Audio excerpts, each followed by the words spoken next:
Hello, welcome to study DTN. আশা করছি আপনারা দেখতে এবং শুনতে পাচ্ছেন, আমাকে দেখা যাচ্ছে না। প্রবলেমটা এখানেই।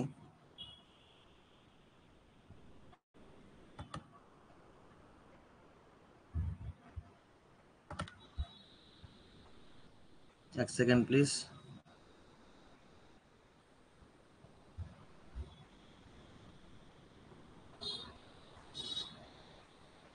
এবার আশা করছি আপনারা দেখতে পাচ্ছেন, দেখতে এবং শুনতে পাচ্ছেন।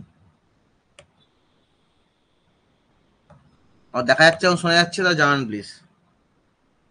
প্লিজ জানান দেখা যাচ্ছে এবং শোনা যাচ্ছে কিনা।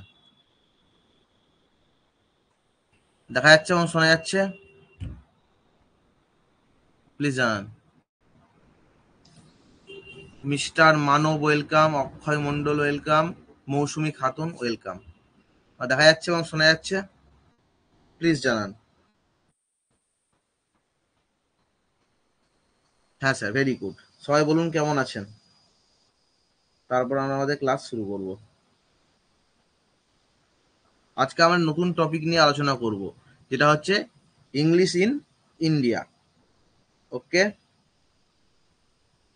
আমরা একটু ওয়েট করি, সবাই জয়েন হয়ে যাক তা করতে।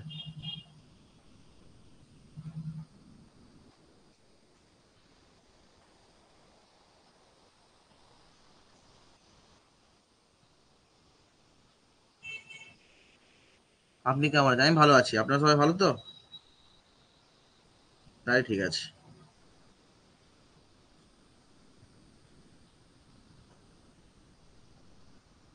এই লিঙ্কটা ক্লিক করুন, দিয়ে একটু স্ক্রল ডাউন করবেন, দেখবেন জয়েন ক্লাস অপশন থাকবে, তখন জয়েন করতে পারবেন ক্লাসে। ওকে, দেখুন আমরা শুরু করছি ক্লাস এবার। এই যে আমাদের আছে পড়বো কি, ইংলিশ ইন ইন্ডিয়া। আমরা জানি ভারতবর্ষে প্রথম থেকে কিন্তু ইংলিশ ল্যাঙ্গুয়েজ ছিল না। ব্রিটিশরা আমাদের কলোনাইজড করলো, তারপর আস্তে আস্তে তাদের ভাষাগুলো কিন্তু এখানে প্রমোট করতে থাকলো। প্রথম যে পয়েন্ট, যখন কোনো দেশে অন্য কোনো দেশ কবজা করে, তাদের প্রথম যে ইন্টেনশন থাকে সেটা হচ্ছে তাদের দেশের যে কি মাহাত্ম্য, তাদের দেশের কি সাহিত্য। এখানে ভয়েস মেসেজের কোনো অপশন নাই, অবশ্যই আছে। আপনি রেজ হ্যান্ড বলে টাইপ করুন একবার। রেজ হ্যান্ড বলে একটা জায়গা আছে, ওখানে ক্লিক করুন। ওই রেজ হ্যান্ডে ক্লিক করলেই আপনি আমার সঙ্গে কথা বলতে পারবেন। ওকে, দেখুন এটা হাতের চিহ্ন থাকবে, তাই ক্লিক করুন। তাহলে এই যে আমাদের এই যখন কোনো দেশ অন্য কোনো দেশে করে, এই তো। হ্যাঁ বলুন আব্দুল হোসেন, বলুন বলুন বলুন, শুনতে পাচ্ছি না।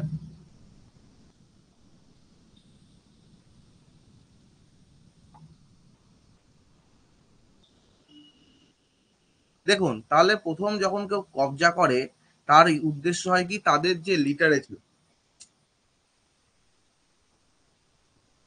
হ্যাঁ বলুন আব্দুল হোসেন।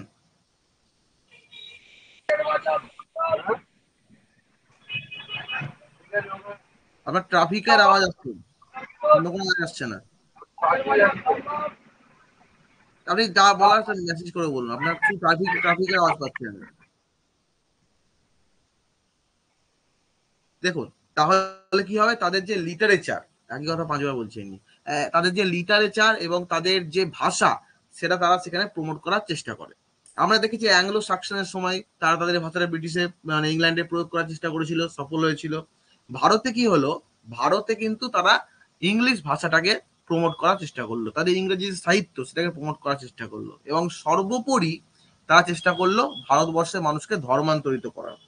তখন ভারতবর্ষে হিন্দু, মুসলিম, শিখ, জৈন ইত্যাদি ধর্ম ছিল। তারা সেখানে খ্রিস্টিয়ানিটিকে প্রমোট করতে থাকলো।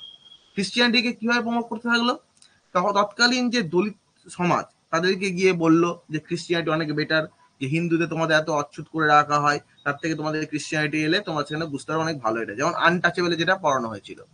ঠিক আছে, নেক্সট কি, নেক্সট তারা করতে গেল এই ভাষাটা, আমাদের এই ভাষাটা অনেক সাইন্টিফিক ল্যাঙ্গুয়েজ, তোমাদের ল্যাঙ্গুয়েজ গুলো সব আনহোলি, এগুলো সব ইমপিওর, এই সব জিনিসগুলো। ঠিক আছে, তা এই জিনিসগুলো কিন্তু তারা করতে আরম্ভ করলো এবং তারা দেখালো যে খ্রিস্টিয়ানিটির গডের কত পাওয়ার বা গড কত দয়ালু ইত্যাদিগুলো দেখিয়ে তারা খ্রিস্টিয়ানিটিকে প্রমোট করতে লাগলো এবং ইংলিশ যে ভাষাটা, তার যে সাহিত্য, তার যে জিনিসগুলো সংস্কৃতি, সেগুলো তারা এখানে প্রমোট করার চেষ্টা করলো।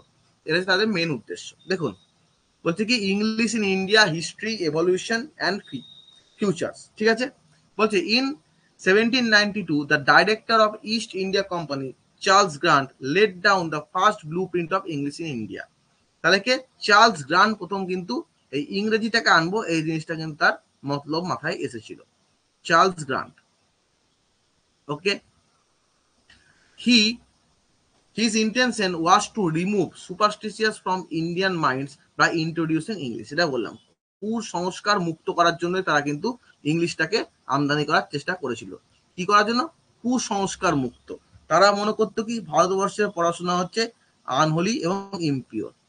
কুসংস্কার আদৌ কুসংস্কার মুক্ত নয়, তাদের মেন উদ্দেশ্য ছিল খ্রিস্টিয়ানিটি প্রমোট করা, কিন্তু সেইটা করতে গিয়ে তারা সতীদাহ প্রথার মতো বাজে প্রথাকে কিন্তু বিলোপ করতে সাহায্য করেছিল। জাচারি ম্যাকাওলে, William উইলবারফোর্ড and Charles Grant wanted to spread Christianity in India by introducing English। যেটা বললাম প্রথমে ভাষা প্রমোট করো, তারপর তাদের ধর্মটাকে এখানে প্রমোট করো, কারণ এই ধর্মের মেন ভাষা হচ্ছে ইংলিশ বলা যেতে পারে, কারণ বাইবেল টাইপের ইংলিশ ট্রান্সলেশন আছে। সেইগুলো সে কি করলো, তারা কিন্তু প্রথমে ইংলিশটাকে প্রমোট করো, তারপর কিন্তু বাকিগুলোকে তোমরা প্রমোট করবে। হ্যালো হ্যালো যাই হোক, 1772 থেকে এই 1785 governor was Lord Warren Hastings, আমরা জানি। He encouraged oriental learning and he had respect to Indian culture. He did not allow Christian missionaries in India. সে কি করলো, এই যে আমাদের লর্ড ওয়ারেন হেস্টিংস, তিনি কিন্তু ওরিয়েন্টাল বা প্রাচ্যের ভাষার প্রতি তার কিন্তু একটা অন্যরকম আকর্ষণ ছিল। সে কিন্তু ইন্ডিয়ান কালচারকে ভালোবাসতো। যেমন লর্ড মেকলে, এরা কিন্তু অন্য ধরনের মানুষ ছিল। চার্লস গ্রান্ট, এরা বলছে ইন্ডিয়ান জিনিসটাই বেকার, সম্পূর্ণরূপে একে চেঞ্জ করা দরকার। কিন্তু এই ওয়ারেন হেস্টিংস ব্যক্তিটা কিন্তু সেরকম ছিল না। তিনি বলছেন কি না, মিশনারি, খ্রিস্টান যে মিশনারি কথা অর্থ কি, তারা যে মিশনারি গুলো কি করে বিভিন্ন দেশে বা বিভিন্ন জায়গায় ঘুরে ঘুরে ঘুরে কিন্তু তাদের ধর্মটাকে প্রচার করার চেষ্টা করে। এবার বাইরে থেকে ব্রিটিশ কাউন্সিল কিন্তু ওয়ারেন হেস্টিংসকে চাপ দিচ্ছে যে তুমি মিশনারিজদের এন্ট্রি ঘটাও, যাতে সেখানে খ্রিস্টিয়ানিটি প্রমোট করা হয় এবং প্রাচ্যের সব জিনিস ভুলিয়ে পাশ্চাত্য অর্থাৎ ওয়েস্টার্ন এই জিনিসগুলো কালচারটা যেন প্রমোট করা হয়। ওয়ারেন হেস্টিংস এর ভারতবর্ষের কালচারের প্রতি কিন্তু একটা অন্য ধরনের একটা মন ছিল, মাইন্ড ছিল, তার জন্য সে কিন্তু কখনোই এই জিনিসটা অ্যালাউ করেনি। ঠিক আছে। The East Indian Company was established in 1600, also English missionaries। তাহলে 1600 এর পরে কিন্তু ইস্ট ইন্ডিয়া কোম্পানি এস্টাবলিশ হলো এবং ইংলিশ মিশনারিদের কিন্তু আগমন একটা সূচনা ঘটে গেল। সম্পূর্ণরূপে আগমন ঘটেনি, আসছে যাচ্ছে এরকম হচ্ছে, মানে ওরা যে স্প্রেড করবে তাদের ধর্মটা বা তাদের কথাগুলো বা তাদের বক্তব্যটা, সে কিন্তু হয়নি, কিন্তু আগমন শুরু হয়ে গেল তাদের। ঠিক আছে, বলুন এই অবধি কারো কোনো সমস্যা আছে? জান প্লিজ আমাকে, এই অবধি কারো কোনো সমস্যা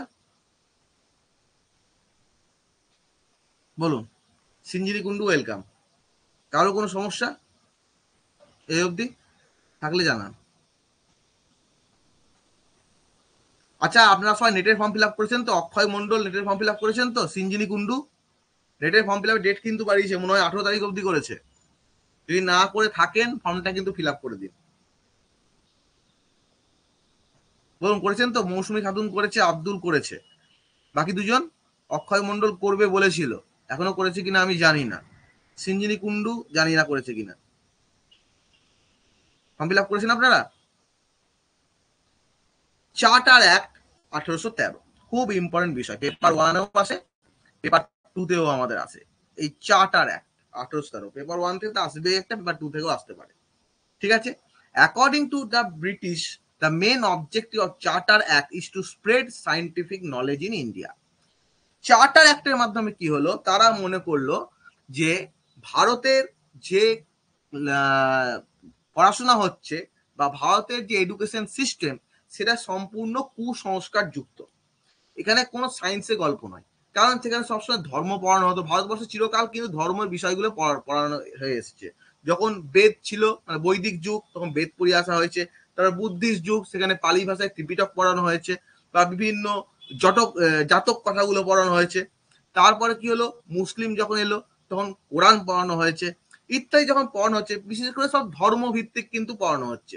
এরা এসে বললো যে ধর্ম টর্ম পড়ে লাভ নেই, তোমরা আমাদের ল্যাঙ্গুয়েজ পড়ো। বাবা, তোমাদের ল্যাঙ্গুয়েজ কি ধর্ম ছিল না? তোমরা কি ক্রিশ্চিয়ানিটি প্রমোট করতে আসোনি? খ্রিস্টান ধর্ম মানে কি ধর্ম নয়? নাকি ওরা সায়েন্স নিয়ে, সম্পূর্ণ সায়েন্স নিয়ে গঠিত হয়েছে? বলো, বাকিগুলো সব হিন্দু, মুসলিম, বুদ্ধিস্ট সব বেকার, শুধুমাত্র ক্রিশ্চিয়ানিটি ওরে বাপরে বিশাল সাইন্টিফিক আমার চলে এসছে। তো সেই জিনিসটা তারা কিন্তু এখানে প্রমোট করার চেষ্টা করেছে। এবং তারা বলছে কি যে ভারতবর্ষে আমরা সাইন্টিফিক নলেজ প্রমোট করব। কুসংস্কার, হ্যাঁ ভারতবর্ষে কুসংস্কার ছিল, অবশ্যই ছিল। সতীদাহ প্রথা, যেগুলো কিন্তু রাজা রামমোহন রায় বেদ দেখিয়েছে, উপনিষদ দেখিয়েছে, সংহিতা দেখিয়েছে, কোথাও কিন্তু সতীদাহ প্রথা উল্লেখ নাই। মহাভারতের আমলে সতীদাহ প্রথা ছিল না। তাহলে এখানে কি হয়েছে, কিছু অর্থলোভী মানুষ এগুলো, বা কিছু একদম সেই পশুর মতো মনস্ক মানুষ যারা ওই নৃশংস হত্যাকাণ্ড থেকে আনন্দ পায়, তারা বা তাদের কোনো হয়তো কেউ মারা গেলে সম্পত্তিটা আসবে, এই জন্য তারা কিন্তু এই সতীদাহ প্রথার মতো বাজে প্রথা কিন্তু প্রমোট করার চেষ্টা করেছিল, করেছিল। এবং সেটা থেকে কিন্তু কুসংস্কার থেকে রাজা রামমোহন রায় বা বিভিন্ন সমাজ সংস্কার তারা কিন্তু সেখান থেকে বেরিয়ে আসার চেষ্টা করেছে, এবং ব্রিটিশরা সেটা সাহায্য করেছে। এবং এই সব জিনিসগুলো দেখে তারা বলতে লাগলো যে ভারতবর্ষের শিক্ষা হচ্ছে সম্পূর্ণ রকম ভাবে কুসংস্কার যুক্ত, তাই আমরা আমাদের ইংলিশ ভাষাটাকে আনবো এবং সেখানে সাইন্টিফিক নলেজ একদম দিয়ে দেবো আমাদের। With the efforts of Raja Rammohn Roy, Calcutta College was established for imparting Western education. রাজা রামমোহন রায়ের প্রচেষ্টায় কলকাতাতে কি হলো, ওয়েস্টার্ন এডুকেশন, ইংলিশ এডুকেশন, পাশ্চাত্য শিক্ষা প্রসারের জন্য একটি কলেজ, কলকাতা কলেজ কিন্তু প্রতিষ্ঠা করা হলো। ঠিক আছে। Charles grant and William Wilberforce, who was missionary activist, compelled the East India Company to give up its non-invention policy and make ways for spreading education through English in order to teach Western literature and preach Christianity. Charles grant এবং William Wilberforce, যার নামে আছে force, Wilberforce, বাবা, এবং Charles grant এবং William Wilberforce, তারা ছিলেন কি মিশনারি অ্যাক্টিভিস্ট, মানে তারা কি খ্রিস্টান ধর্মের একটা প্রসারের কাজে কিন্তু তারা যুক্ত ছিলই। এই দুজন ভদ্রলোক কিন্তু কি করলো, ইস্ট ইন্ডিয়া কোম্পানিকে জোর করলো যে তোমাদের কিন্তু এবার মিশনারি অ্যাক্টিভিটি গুলো ভারতবর্ষে চালাতে দিতেই হবে অ্যাট এনি কস্ট। ঠিক আছে। এবং তোমরা যে তোমরা চালাচ্ছ এই সবগুলো সব ছেড়ে দাও, দিয়ে তোমরা সম্পূর্ণ ইন্ডিয়ান এডুকেশনটাকে ইংলিশে কনভার্ট করে দাও, এবং আমরা যেন খ্রিস্টিয়ানিটিকে যেন ইন্ডিয়াতে আমরা কি করতে পারি, স্প্রেড বা প্রমোট যেন আমরা করতে পারি। এটা ছিল তাদের মেন উদ্দেশ্য। এই উদ্দেশ্য সফল করার জন্যই তারা কিন্তু সবকিছুর বাস্তবায়ন করার চেষ্টা করছিল। তাহলে কে কে? Charles Grant and William Wilberforce, এই দুজন ভদ্রলোক। ঠিক আছে। চার্লস গ্রান্ট, যিনি গ্রান্ট করেন সবকিছু, এবং উইলবারফোর্স তিনি জোর দিয়ে, মানে তিনি গ্রান্ট করবেন জোর দিয়ে, একদম বাপরে দারুণ কম্বিনেশন, একদম একে অপরের পরিপূরক। তা এই দুজন ভদ্রলোক কিন্তু এটা করার চেষ্টা করলো। বলুন, কারো কোনো প্রবলেম আছে এত দূর পর্যন্ত? কারোর কোনো প্রবলেম আছে? বৈশাখী চ্যাটার্জি, ওয়েলকাম। স্যার করেছি, ভেরি গুড। সিঞ্জিনি কুন্ডু করেছে ফর্ম ফিল আপ? ভালো করেছেন, করে দিয়েছেন ফর্ম ফিল আপটা। দেখুন তারপর কি হলো, British parliament added a clause in 1813 charter act that governor general council less than 1 lakh for education and allowed the Christian missionaries to spread their religious ideas in India. দেয়ার হবে এটা, হ্যাঁ কাজ করে না মাঝে মাঝে, জানি না, এটা হবে দেয়ার।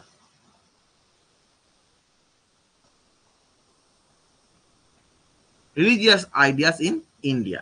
তাহলে কি হলো, তাহলে ব্রিটিশ পার্লামেন্ট 1813 খ্রিস্টাব্দে চার্টার অ্যাক্টের প্রতিষ্ঠা করলো, এবং চার্টার অ্যাক্টের প্রতিষ্ঠা করার ফলে তারা কি করলো, অলমোস্ট 1 লাখ টাকা, তখনকার দিনে 1813 খ্রিস্টাব্দে 1 লাখ টাকা ডোনেট করলো কোথায়, ইন্ডিয়ান এডুকেশনের খাতে, ইন্ডিয়ান এডুকেশন, সেখানে 1 লাখ টাকার মতো ডোনেট করলো। এবং সেখানে তারা কি চেষ্টা করলো, তারা কিন্তু বললো যে এবার খ্রিস্টান মিশনারিজকে কিন্তু ইন্ডিয়াতে আসতে বাধ্য করতে হবে, এবং যাতে তারা তাদের যে রিলিজিয়াস আইডিয়া অর্থাৎ ক্রিশ্চিয়ানিটি যেন প্রমোট করতে পারে। ঠিক আছে, এই জন্যই তারা কিন্তু এখানে চেষ্টা করে যাচ্ছে বারবার। এটা প্রথম থেকে চেষ্টা এই চার্টার অ্যাক্টের মাধ্যমে কিন্তু সেটা সফল করা হলো। ওকে, বলুন, বুঝতে পেরেছেন? কোনো অসুবিধা নেই এখান থেকে? কারো কোনো অসুবিধা থাকলে জানাবেন। Next, in 1817 Hindu college was established in Calcutta. 1817 খ্রিস্টাব্দে হিন্দু কলেজ কলকাতায় কিন্তু প্রতিষ্ঠা করা হয়, যেটা পরবর্তীতে নাম হয় কি প্রেসিডেন্সি কলেজ 1855 খ্রিস্টাব্দে, এবং 2010 সালে সেটা হয়ে যায় কি প্রেসিডেন্সি ইউনিভার্সিটি। তাহলে কি হলো? প্রথমে হলো হিন্দু কলেজ, হিন্দু কলেজ কততে? 1817-তে। সেটাই হয়ে গেল কি প্রেসিডেন্সি কলেজ, নাম পরিবর্তন হলো। কত হলো? 1855-তে। এই সালগুলো কিন্তু মনে রাখতে হবে। এবং এটাই হয়ে গেল কি প্রেসিডেন্সি ইউনিভার্সিটি। এটা কবে? 2010। তখন আমাদের জন্ম সবারই হয়ে গিয়েছে। এটা কি হলো? অটোনমাস হয়ে গেল একদম। তাহলে এই হচ্ছে প্রেসিডেন্সি ইউনিভার্সিটির হিস্ট্রি বা হিন্দু কলেজের history. It encourages missionaries to open English school in India. যখনই হলো মিশনারি গুলো এলো, তাহলে কি হতে হবে? ইংলিশ স্কুলগুলো আমাদের ওপেন করতে হবে। ইংলিশ স্কুল ওপেন না করলে ইংলিশ শিক্ষা পাবে কোত্থেকে? তখনকার দিনে ছিল কি টোল বা টোল। টোল জানেন তো আপনারা? সংস্কৃত শিক্ষার জায়গাকে বলা হয় টোল। নাম শুনেছেন কেউ আপনারা? টোল, বলুন। টোল ট্যাক্স নয় কিন্তু, সংস্কৃত স্কুলকে বলা হয় টোল। রটন্তি, চতুষ্পাঠী ইত্যাদি ইত্যাদি বলা হয়। নাম শুনেছেন কেউ আপনারা তখনও? সেই টোল গুলোতে কি হলো, তখন সংস্কৃত পড়ানো হতো। এখনো হয়, এখন অনেক উঠে গেছে, আগে ছিল মোটামুটি 20 বছর আগেও ছিল, এখন একবারে নাই। তা সেই জায়গাগুলোতে কিন্তু এবার ইংলিশ স্কুল ওপেন করা হলো, যাতে সেখানে কি হবে, পুরোপুরি ব্রিটিশরা যারা পড়ে, যেমন মিশনারিজ গুলো বা সেন্ট জেভিয়ার্স ইত্যাদি গুলো সব কিন্তু ইংলিশ বেসড এডুকেশন যেন দেওয়া হয়। বর্তমানে রাজ্য সরকারের আমাদের বিভিন্ন স্কুলগুলো, গভর্নমেন্ট স্কুলগুলো তো বাংলা মিডিয়াম ইংলিশ মিডিয়াম দুটোই কিন্তু চলছে। খুব ভালো কাজ, খুব ভালো কাজ, যথেষ্ট ভালো কাজ এটা একটা। কারণ আমাদের যার যেটা ইচ্ছা, কারণ প্রাইভেট স্কুলগুলোতে যেমন ডিপিএস, দিল্লি পাবলিক স্কুল, এইগুলোতে কিন্তু পড়াতে গেলে প্রচুর খরচা। যারা জানেন তারা বুঝবেন যে কিরকম পরিমাণ খরচা হয় ওখানে। মানে যদি গভর্নমেন্ট যদি করতে পারে ইংলিশ মিডিয়াম স্কুল, তাহলে কিন্তু খরচা কিছুই নাই। গভর্নমেন্ট স্কুল যেমন হয় সেরকম খরচা হবে, বা হয়তো কিছু সামান্য বেশি, কিন্তু ইত্যাদিগুলোতে কিন্তু প্রচন্ড পরিমাণে খরচা হয়। সেইগুলো কিন্তু এখানে মানে এবার মিশনারি গুলো কি করলো, একদম ইংলিশ স্কুল প্রতিষ্ঠা করলো, যেখানে কি হবে, ইংলিশ ভাষা তো পড়ানো হবে, ইংলিশ সাহিত্য তো পড়ানো হবে, ইংলিশ গ্রামার তো পড়ানো হবে, তার সঙ্গে কি হবে, আস্তে আস্তে ক্রিশ্চিয়ানিটি গুলো কিন্তু আস্তে আস্তে কি হবে, ছাত্রছাত্রী ছোট ছোট ছেলে মেয়েদের মাথায় কিন্তু বপন করে দেওয়া হবে, যারা পরবর্তীকালে খ্রিস্টান ধর্মটা গ্রহণ করে। এই ছেলেদের ওয়ান অ্যান্ড অনলি উদ্দেশ্য, কারণ তাদের যত ধর্ম তারা স্প্রেড করবে তাদের পক্ষে তত বেটার। এই জিনিসটা তাদের কিন্তু মানে উদ্দেশ্য। Okay, it is formulated by Charles Grant, who is called father of modern India. তো চার্লস গ্রান্টকে কি বলা হয়? Father of modern India. ঠিক আছে, কারণ তিনি কি করছেন, এই যে ইংলিশ এডুকেশনটা তিনি কিন্তু স্টার্ট করছেন কোথায় না, তো ভারতবর্ষে। ভারতবর্ষে আগে শুধু ধর্ম নিয়ে পড়ানো হতো, ইংলিশ এডুকেশন কিন্তু এই চার্লস গ্রান্টই শুরু করে, তাই তাকে বলা হয় ফাদার অফ মডার্ন ইন্ডিয়া।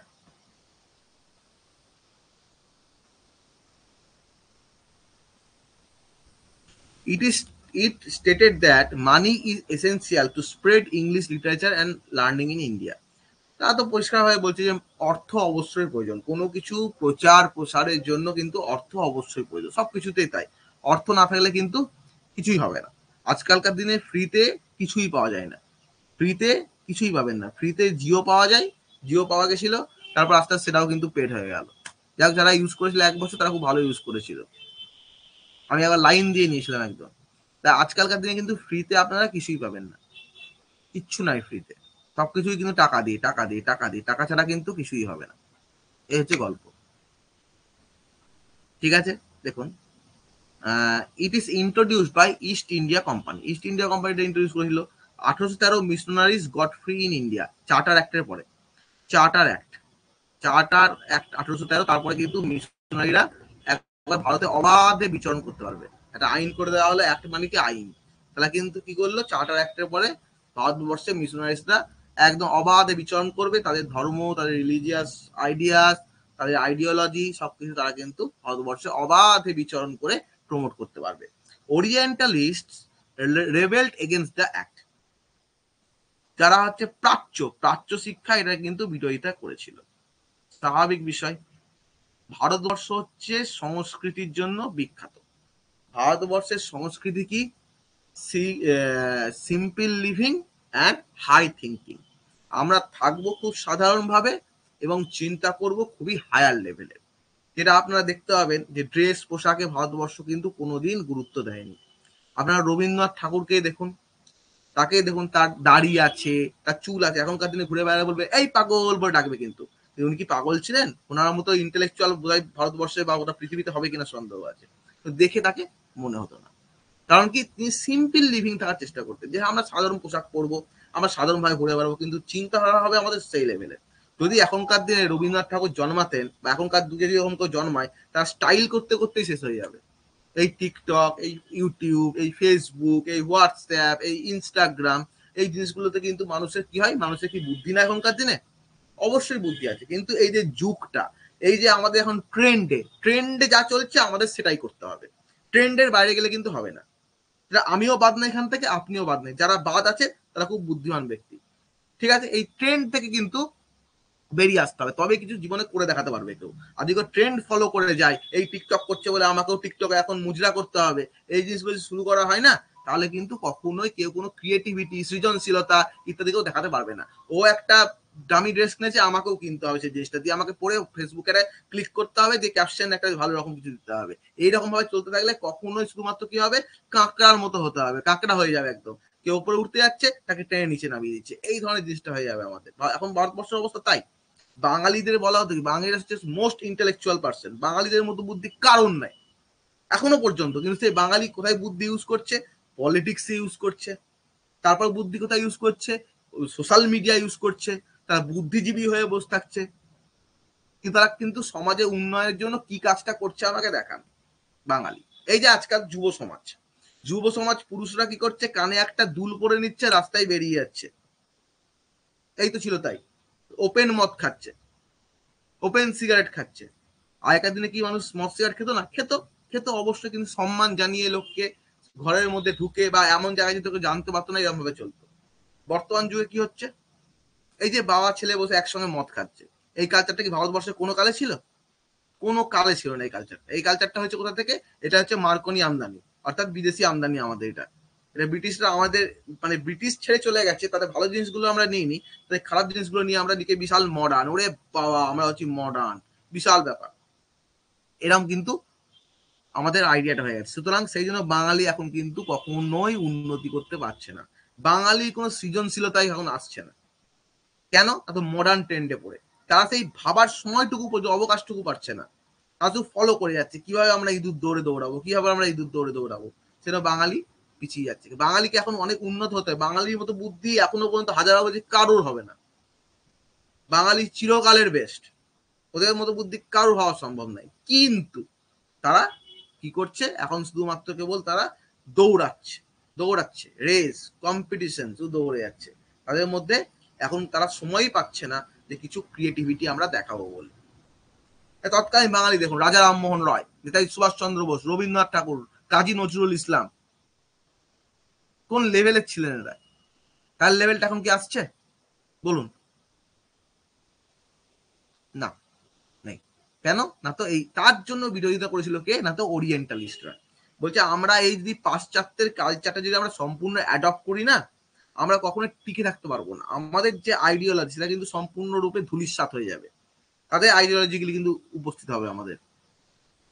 সেই জন্য ওরিয়েন্টালিস্টরা কিন্তু এটা বিরোধিতা করেছিল, কারণ প্রাচ্য এবং পাশ্চাত্য দুটোর কালচার কিন্তু সম্পূর্ণ ডিফারেন্ট, অনেক ডিফারেন্ট। তাদের দেশ পোশাক বলুন, বা তাদের অ্যাপিয়ারেন্সটা বলুন, বা তাদের চিন্তাধারাটা বলুন, সম্পূর্ণরূপে কিন্তু আলাদা ধরনের।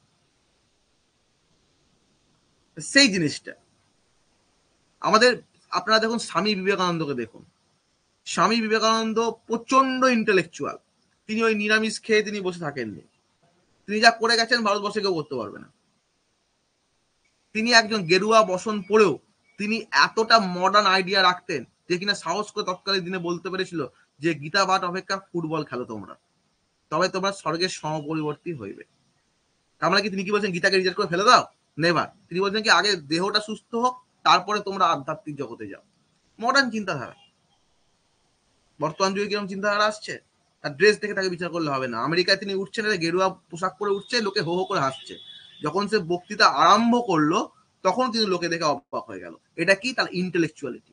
এটা কি? তার পাওয়ার। এটা কি? তার হচ্ছে কমিউনিকেটিভ ল্যাঙ্গুয়েজ। সব কিন্তু তার আলাদা ধরনের। আর এইটাই হচ্ছে আমাদের ওরিয়েন্টালিস্ট, প্রাচ্য, পাশ্চাত্যের জিনিসগুলোকে কিন্তু আমাদের উল্টো ধরনের। তারা একটু আইএসি, আরামপ্রদ। এই যে এসি চালিয়ে বসে আছি, এগুলো কি পাশ্চাত্য চিন্তাধারা। ঠিক আছে তো? পাশ্চাত্য চিন্তাধারা থেকে আমিও আলাদা নই, আপনিও আলাদা নন। ট্রেন্ড চলছে কি? Digital watch, smart watch. Smart watch পরে বসে আছি কেন?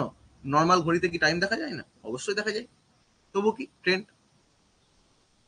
আমিও আলাদা নই, আপনিও আলাদা নই। যতই জ্ঞান দিই, সবাই কিন্তু আমরা ওই জগতেই পড়ে আছি। এই হচ্ছে বিষয়। তারপরে কি হলো? আচ্ছা, আপনারা শুনতে পাচ্ছেন তো? কারোর কোনো কমেন্ট পাচ্ছি না আমি। জিজ্ঞেস করছি বুঝতে পারছেন কিনা।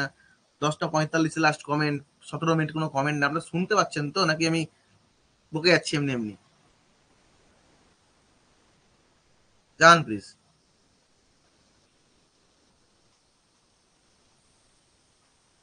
হ্যালো। হ্যাঁ স্যার, তাই ঠিক আছে। বাহ, মাঝে মাঝে কমেন্ট করবেন, না ভাবছি যে কি হলো রে বাবা। It is it is also called, it হয়ে গেছে। এটাকে আরেকটা বলা হয় কি? Also called East India company act. এটাকে বলা হয় ইস্ট ইন্ডিয়া কোম্পানি অ্যাক্টও বলা হয়। কাকে না? চার্টার অ্যাক্টকে। With the efforts of Raja Rammohan Roy, the Calcutta college was established for imparting western education. ঠিক আছে? Role of missionaries in Indian education, English education. মিশনারিরা কি কি করলো এখানে, সেই জিনিসটা এখানে আসছে এবার আমাদের। In 1815 to 1840, many missionary schools were established by India. In India হবে, established in India। যাই হোক, কিছু ভুল আছে, মিশনারি হবে এটা, ইন ইন্ডিয়া, বাই ব্রিটিশ। ঠিক আছে তো? In India. তারা কি 1815 থেকে 1840 পর্যন্ত বিভিন্ন মিশনারি স্কুলগুলো প্রতিষ্ঠা ছিল। যাদের মধ্যে বিখ্যাতগুলি কি কি? Name of some missionary schools: Baptist missionary school 1815। এগুলো কিন্তু মনে রাখতে হবে, এগুলো কিন্তু মুখস্থ।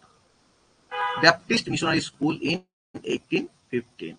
Hindu College in Kolkata, 10 July 1870 by Lord Wellesley. Serampore college 1818। London mission society school of the bishop college 1818। Bishop college at Shibpur.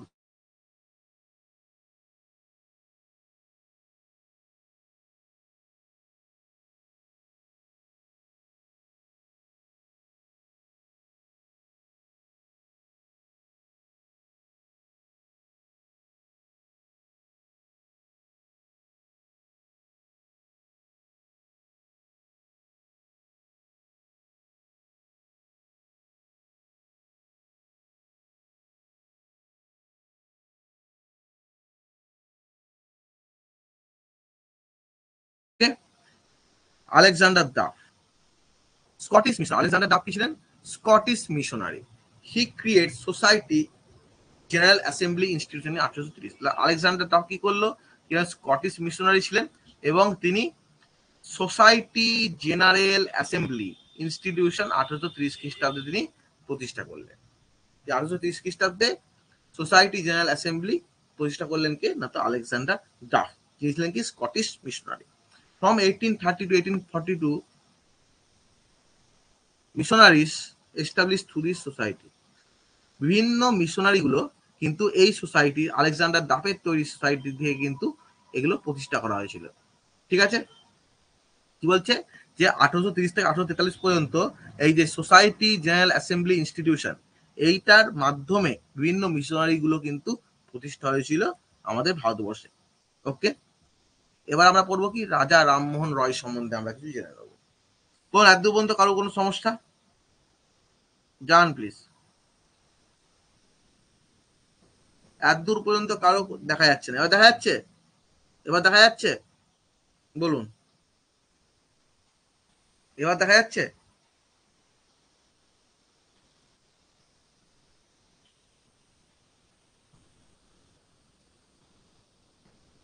বলুন। হ্যাঁ স্যার। আচ্ছা, যদি কেউ আমাদের এই কোর্সটা পারচেস করতে চান তাহলে কিন্তু আপনারা নিতে পারেন, আর কদিন পর এটা অ্যাডমিশন কিন্তু বন্ধ হয়ে যাবে। এটা হচ্ছে আমাদের ক্র্যাশ কোর্স। এই কোর্সটায় আমাদের কি হবে, এই কোর্সটায় কিন্তু আমাদের পেপার 1 এবং ইংলিশ লিটারেচার দুটোই আমাদের কিন্তু পড়ানো হবে। কিসের জন্য? না তো আমাদের এই যে জুনের নেটটা আছে তার জন্য পড়ানো হবে। একদম আনলিমিটেড মক টেস্ট আছে, পেপার 1 এবং পেপার 2 এর আনলিমিটেড মক টেস্ট সমেত এই কোর্সটা আমাদের আছে। এই কোর্সটা আমাদের পেপার 1 এর 3 দিন ক্লাস এবং পেপার 2 এর 5 দিন ক্লাস। ঠিক আছে, live class, class recording, recorded session, unlimited mock test, doubt solving সবই থাকবে আমাদের। অ্যাডমিশন নেওয়ার সঙ্গে সঙ্গেই অনেক কিছু আমাদের টপিক কিন্তু সঙ্গে সঙ্গে টপিক এবং নোট কিন্তু আপনারা পেয়ে যাবেন। ওকে, সে ইংলিশের হোক বা পেপার 1 এর হোক, সবকিছু আপনারা কিন্তু পেয়ে যাবেন। সুতরাং আপনারা 1499 ওয়ান টাইম পেমেন্ট করে কিন্তু অ্যাডমিশনটা নিতে পারেন। তাহলে মোটামুটি চেষ্টা করা হবে যে এই নেটের আগেই আপনাদের সমস্ত কিছু প্রিপেয়ার করে দেওয়া। ঠিক আছে, দেখুন, রাজা রামমোহন রায় 1774 জন্মেছিলেন, 1833 খ্রিস্টাব্দে দেহ রেখেছেন। He was not satisfied with the education. ভারতবর্ষে যে এডুকেশন চলছে তিনি কিন্তু স্যাটিসফাই ছিলেন না। He rote method of learning English. তিনি বলছেন ইংলিশ এডুকেশন কিন্তু, ওয়েস্টার্ন এডুকেশন কিন্তু আমাদের পড়তে হবে। কেন পড়তে হবে? কারণ তিনি প্রথম কথায় ভারতবর্ষে তথাকথিত হিন্দু সমাজে যে কুসংস্কারগুলো ছিল সেটা থেকে তিনি কিন্তু বরাবরের জন্য মুক্তি পেতে চেয়েছিলেন। এবার দেখছে কি, ভারতবর্ষের লোককে আমি যতই বলি তারা কিন্তু কখনোই চেঞ্জ করছে না নিজেদেরকে, যে হ্যাঁ বাবু আমরা যে এই যে আমাদের যে কুসংস্কার ছন্ন আছে আমাদের, এগুলো আমরা চেঞ্জ করব, এগুলো কিন্তু কখনোই তারা করছে না। এবার দেখলো কি, যখন ব্রিটিশরা তাদের যে এডুকেশন সেটাকে তারা কি করতে আছে, প্রমোট করতে আছে। তাহলে প্রমোট করতে গেলে কি হবে, তাহলে কিন্তু ওরা, আমি যদি চেষ্টা করি যে ভারতবর্ষ থেকে এই কুসংস্কারগুলো মুক্ত করব, তাহলে কিন্তু সেটা হেল্প হবে একটা। ঠিক আছে, সেইটা তিনি কিন্তু চেষ্টা করে যাচ্ছেন বারবার। এইবার তিনি দেখলেন কি, ভারতবর্ষে যদি এডুকেশনটা সাইন্টিফিক হয় বা এই যে কুসংস্কার মুক্ত যদি এডুকেশন চলে আসে, তাহলে কিন্তু আমার সুবিধা হবে কি করতে, এই সতীদাহ প্রথা বা কুসংস্কারগুলোকে বন্ধ করার জন্য। তিনি কিন্তু এটা চিন্তা করলেন। এবার তিনি দেখলেন ভারতবর্ষের এডুকেশনেই কিন্তু এই সতীদাহ প্রথা ইত্যাদি ইত্যাদি কিন্তু প্রমোট করা হচ্ছে। তাহলে ভারতবর্ষে এডুকেশন কিন্তু ফল্ট আছে। তাই তিনি বললেন যে ইংলিশ এডুকেশন যদি চলে আসে তাহলে কিন্তু এই জিনিসগুলো সমাজ থেকে অ্যাবলিশ হতে পারে। তাই তিনি তাদেরকে সাপোর্ট করতে আরম্ভ করলেন। বলছেন কি, collaborating with David Hare he situated Hindu College in Kolkata. ঠিক আছে, ডেভিড হেয়ারের সাহায্যে তিনি কিন্তু হিন্দু কলেজ মানে প্রেসিডেন্সি কলেজ তিনি প্রতিষ্ঠা করলেন।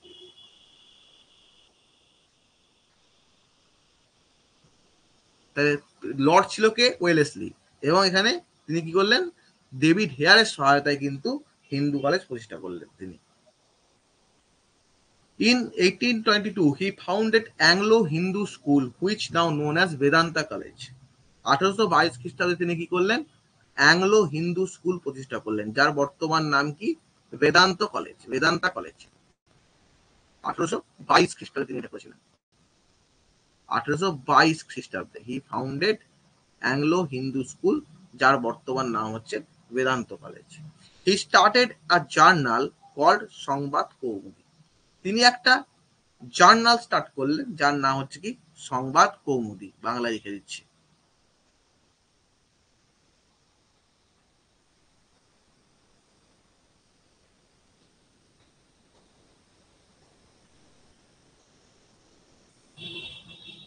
ঠিক আছে, তিনি কিন্তু এটা শুরু করলেন।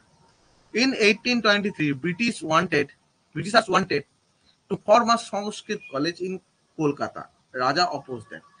ব্রিটিশরা বললো কি, একটা সংস্কৃত কলেজ কলকাতায় খুলবো, তিনি কিন্তু এটা অপোজ করলেন। তিনি সেটা খোলা হলো কোথায়, বানারস। কোথায়, বানারসে খোলা হলো এটা সংস্কৃত কলেজটা। তারা কলকাতায় খুলতে চেয়েছিল। 1823 কলকাতায় ছিল, পরবর্তীকালে বানারসে খোলা হলো, তিনি কিন্তু অপোজ করেছিলেন। He wrote an autobiography, literary gazette. তিনি অটোবায়োগ্রাফি লিখলেন কি, লিটারারি গেজেট। এটা কিন্তু মনে রাখতে হবে। He wrote to British prime minister William Pitt or Lord Amherst to introduce English in India. এটা কিন্তু পরীক্ষায় এসেছে একবার। ঠিক আছে? তো তিনি লর্ড আর্মহার্স্টকে চিঠি লিখলেন এবং তিনি বললেন যে ভারতবর্ষে ইংলিশ শিক্ষা কিন্তু চালু করতে। তিনি কিন্তু বললেন, এটা খুবই ইম্পর্টেন্ট। কাকে তিনি চিঠি লিখেছিলেন? লর্ড আর্মহার্স্টকে, to introduce English in India. Okay, তার জন্য তিনি কি করলেন? তিনি ইংল্যান্ডে গেলেন। কততে? 1830-এ। He went to England in 1830। ঠিক আছে? The tradition of autobiography was started from Raja Rammohan রয়। তার যে অটোবায়োগ্রাফি যে লেখা শুরু হলো, ভারতবর্ষে অটোবায়োগ্রাফি লেখার যে মানে একটা ট্রেন্ড চালু হলো, বা ভারতবর্ষে যে সূচনা হলো অটোবায়োগ্রাফি লেখা, সেটা কিন্তু কার মাধ্যমে শুরু হলো? সেটা শুরু হলো রাজা রামমোহন রয়ের মাধ্যমে। ঠিক আছে? আজকে আমি নোট অনেকটাই বানিয়েছিলাম, কিন্তু এই WPS অফিসটা ডিস্টার্ব করছিল, তাই আমি আবার এইটুকু কোনো রকমে বানিয়ে আপনাদের পড়ালাম আজকে। আরো 10 পাতার মতো নোট ছিল আমার, কিন্তু কিছু করার নেই, এই অবধি আমি নোটটা বানিয়ে রেখেছিলাম। 8 পাতা হয়েছে, আরো মোটামুটি 17 পাতার মতো ছিল, কিন্তু ওটা WPS অফিসটা আমি বললাম আপনাদের কাজ করছে না, 10টা থেকেই কাজ করছে না। আমি করতে গেলাম, ওটা ডিলিট হয়ে গেল অটোমেটিক্যালি, কেন জানি না, আমি হয়তো সেভ করিনি, আমারই দোষে। এবার আমি আবার এই নোটটা বানালাম, এই 8 পাতা বানিয়ে 10:35 থেকে ক্লাসটা শুরু করলাম। যাই হোক, আজকে এ পর্যন্ত। কালকে আবার এই ক্লাসটা কন্টিনিউ হবে আপনাদের। আর আজকে বিকেলে সন্ধ্যেবেলায় পেপার 1 এর ক্লাস আছে। পেপার 1 এর ক্লাস 7:30 থেকে আছে, আপনারা কিন্তু সবাই জয়েন হবেন। ওখানে পিপল ডেভেলপমেন্ট অ্যান্ড এনভায়রনমেন্টের ক্লাস কিন্তু করানো হচ্ছে, ওখানে জয়েন হবেন 7:30 থেকে। হ্যাঁ, পিডিএফ আছে, এটা পিডিএফ দিয়ে দেবো। তো সেক্ষেত্রে কিন্তু আপনারা ওইটাতে জয়েন হবেন ক্লাসটাতে। আর যদি কেউ আপনারা দুটো পেপারেরই অ্যাডমিশন নিতে চাইছেন, তাহলে 1499 টাকা পেমেন্ট করে আপনারা অ্যাডমিশন নিতে পারবেন পেপার 1 এবং paper 2 with unlimited mock test, 1499 টাকায়। Paper 1 and paper 2, paper 1 and paper 2 দুটোরই আপনারা সবই study material, video class, live class সবই পাবেন, এবং unlimited mock test, unlimited mock test আপনারা এখানে পাবেন দুটো পেপারেরই। সেক্ষেত্রে আপনার কিন্তু প্রিপারেশনটা খুব সুন্দর হবে, তার জন্য আপনারা এখানে অ্যাডমিশন নিতে পারেন। ঠিক আছে? আর আজকে সন্ধ্যাবেলায় পেপার 1 এর ক্লাস আছে। আমি মেনলি SLST প্রিপারেশন নিতে চাই, SSC আর PSC। আচ্ছা, আপনি তো অ্যাডমিশন নিয়েছেন SLST তে, আপনি তো SLST তে অ্যাডমিশন নিয়েছেন, অক্ষয় মন্ডল, তাই না? আপনি তো অ্যাডমিশন নিয়েছেন SLST তে, দেখেছি।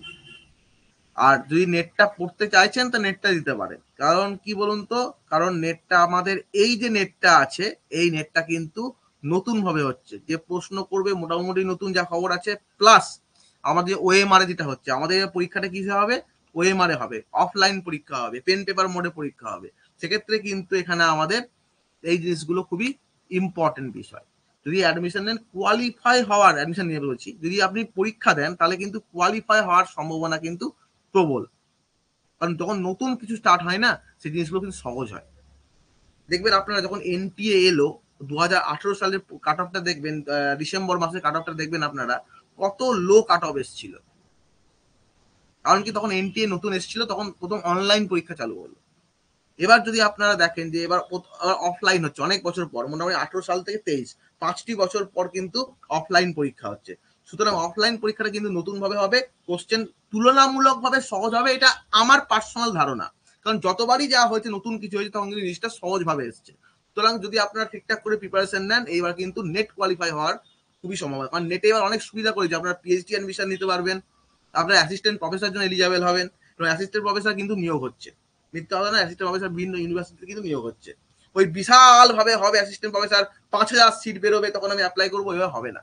একটা দুটো করে কিন্তু বারবারই নিয়োগ হচ্ছে আপনাদের, এবং গোটা ভারতবর্ষে নেটে হচ্ছে আপনার, নট অনলি ওয়েস্ট বেঙ্গল, গোটা ভারতবর্ষের জন্য কিন্তু এটা অ্যাপ্লিকেবল। সুতরাং আপনারা যারা পড়তে চাইছেন তারা মন দিয়ে পড়ুন। ঠিক আছে? ছেলে খেলা করলে কিন্তু হবে না। সুতরাং আপনারা নেটটা কিন্তু ভালো করে দিন, এবার কিন্তু কোয়ালিফাই হওয়ার সমূহ সম্ভাবনা কিন্তু, একটা প্রবল সম্ভাবনা কিন্তু রয়েছে একটা। এবার ইউজিসি এই জুন 2024টা কোয়ালিফাই করা, একটা সম্ভাবনা কিন্তু আপনাদের রয়ে গেছে। ওকে, এবং আশা করা যায় এই পরীক্ষাটার পরে কিন্তু সিলেবাসও চেঞ্জ হয়ে যাবে। সুতরাং আপনারা কিন্তু এইটাকে ভালোভাবে দেওয়ার চেষ্টা করবেন। ওকে, ঠিক আছে? আজকে তাহলে এই পর্যন্তই থাক। তাহলে আমাদের 7:30টায় আবার ক্লাস আছে সন্ধ্যে, লাইভ ক্লাস। তাহলে আপনারা কি জয়েন হতে পারবেন, এবং আমাদের অ্যাপে পড়ানো হয়, study ETN app play store থেকে ডাউনলোড করতে পারবেন, সেটা আপনারা কিন্তু করে নিতে পারেন। ঠিক ঠিক আছে, ওকে। আজকে এই পর্যন্ত থাকলো। সবাই ভালো থাকুন, সুস্থ থাকুন, এবং যদি কেউ ইউটিউবতে দেখছেন ভিডিওটা তাহলে আপনারা করে দেবেন। অক্ষয় মন্ডল কি বলছে দেখি। হ্যাঁ বলুন অক্ষয় মন্ডল, বলুন, আমি শুনতে পাচ্ছি। হ্যাঁ স্যার, বলছিলাম ওই এসএলএসটি এর জন্য হ্যাঁ, আহ, তাই কোন মানে কোন রাইটারের আমি বই ফলো করবো, মানে ওইটাকে জানতে চাইছিলাম, মানে এসএসসি আর পিএসসি। এখন পিএসসির বই এখনো মনে হয় সেরকম কিছু বেরোয়নি, ঠিক আছে, তো নতুন বই বেরোক সেটাকে ফলো হ্যাঁ করুন। আর এসএলএসটির হ্যাঁ, আমি জন্য, একটা বই। এসএলএসটির জন্য রবীন কুমার দাসের একটা ভালো মোটামুটি দেখলাম ভালো বই আছে, ওটা ফলো করতে পারেন। ওটা স্যার, হ্যাঁ ওটা আমার মাদ্রাসাতে কিনেছিলাম, ওইটা আছে। তাহলে তাহলে আর কেনার এটাই দরকার নেই, আর কেনার দরকার নেই। আবার আচ্ছা যদি আচ্ছা। এসএলএসটি ফর্ম বেরোয় তখন নতুন কিছু রাইটার বই বার করবে, তখন সেটা আপডেটেডটা কিনবে, এখন এক্সট্রা করে কিছু কেনার আপনার প্রয়োজন নেই। আচ্ছা আচ্ছা। আর ঠিক আছে, এইটা স্যার, পিএসসি টা স্যার পাইনি স্যার, মানে অর্ডার দিয়েছি কিন্তু পাবেন না, পাচ্ছি না। ফর্মটা বেরোক, ফর্মটা বেরোলে আপনি পাবেন বইটা। ফর্মটা বেরোতে আচ্ছা দিন, আচ্ছা এখন তো আচ্ছা। জাস্ট গেজেট বার করে রেখে দিয়েছে, ফর্ম এখনো বার করেনি। ফর্মটা আচ্ছা বেরোলে আচ্ছা তখন পাবেন এটা, ঠিক আছে। আচ্ছা। আর ওইটা দেখলাম স্যার, পিএসসি 9-10 এর সিলেবাসটা এসএসসি এর সঙ্গে একটা আলাদা আছে, মানে হ্যাঁ দেখলাম অনেক সেরকম কিছু। আছে, অনেক কিছু হ্যাঁ আলাদা আছে, ইলেভেন আলাদা। টুয়েলভের সঙ্গে মিল আছে, যেমন ধরুন ওয়েস্ট টুইনটা মিলবে আপনার, মাই লাস্ট ডাস্টটা ইলেভেন টুয়েলভের সঙ্গে মিল আছে, ওটা পাবেন আপনি। তার সঙ্গে আপনার ম্যাকবেথটা মিলছে আপনার, প্রাইড অ্যান্ড প্রেজুডিসটা হুম, আপনার মিলছে। হুম, এগুলো কিন্তু মিলবে, এটা ইলেভেন টুয়েলভের সঙ্গে পিএসসিটা কিন্তু একটা মিল রয়েছে। হুম। ঠিক আছে স্যার, মানে তাহলে তাহলে আপনি যখন স্যার পিএসসি যখন করুন নোটিফিকেশনটা আপনি ইয়ে নেটের, হবে। হ্যাঁ বলুন। হ্যাঁ, আহ, আব্দুল, আমি কিন্তু বই বার করা একটা লিখতে শুরু করেছিলাম, ইংলিশেরও পেপার ওয়ানেরও, কিন্তু সময় একেবারে পাচ্ছি না। এতগুলো ব্যাচ হয়ে গেছে আপনাদের যে আমি সময় দিতে পারছি না। আমি রাত্রে ঘুমাই মোটামুটি দুটো, উঠি ছটা, 4 ঘন্টা আমি ঘুমাই। হ্যাঁ, দুপুরে আমি 1-1.5 ঘন্টা ঘুমাই, এটা আমার মাস্ট। দুপুরে যদি না ঘুমাই আমি ক্লাস করানোর কোনো মানে ইয়েতেই থাকবো না আমি আর কি। দুপুরে আমাকে 1 ঘন্টা হলেও ঘুমাতে হবে, ওটা হচ্ছে ভাত ঘুমটা হচ্ছে মাস্ট, বাঙালির ভাত ঘুম। ওটা ছাড়া কিন্তু কখনোই সম্ভব নয়। এবার বই লেখার একটা আমি চেষ্টা করেছিলাম, আপনাদের কিছু নোটসও দিয়েছি আমি, নিজের বানানো ওটা আমার। তা সেক্ষেত্রে ওইগুলোতে কিন্তু পুরো নেট যেমন ভাবে হওয়া উচিত সেইভাবে কিন্তু আমি করেছি, চেষ্টা করেছি করার। দেখা যাক ভবিষ্যতে কি হয়, এখন তো টাইমই পাচ্ছি না কোনো একদম। ঠিক আছে, তাহলে আজকে আমাদের এই পর্যন্তই থাকলো। আমরা তাহলে পেপার ওয়ানে সন্ধ্যেবেলায় 7:30 কিন্তু আবার দেখা হচ্ছে। ওকে, তাই পেড ক্লাস কি আলাদা হয় এসএলএসটি এর? এসএলএসটি এর পেড ক্লাস যেটা হচ্ছে আমাদের বুধ, আপনি তো অ্যাডমিশন নিয়ে আসেন পেড কোর্সে এসএলএসটি তে, আমার ডিসেম্বর টার্গেট। আচ্ছা যাই হোক, এটা তো দেখুন, এটার চেষ্টা করুন, হয়ে যেতে পারে। পেড ক্লাসে আপনি অ্যাডমিশন নিয়েই আছেন, আপাতত এখন ফ্রি ক্লাসগুলো চলছে, পেড ক্লাসটা কিছুদিন পর শুরু হবে। মানে পেড ক্লাসে ম্যাকবেথটা পড়ানো চলছে, আর ফ্রি ক্লাসে পাইড অ্যান্ড পিরিয়ডটা পড়ানো চলছে, Macbeth plus history of English literature. ঠিক আছে তো, এবার ওটা আমি এখানে প্রাইড অ্যান্ড পিরিয়ডটা এগিয়ে দিচ্ছি কেন, ওটা আমার নোটস বানানো আছে, এবং আমার তাদের সুবিধা হচ্ছে কি আমার নেটের ব্যাচটা এখন টাইম দিতে পারছি বেশি করে, সেই হচ্ছে কথা। ঠিক আছে, বেশ, তাহলে আজকে এই পর্যন্তই থাক।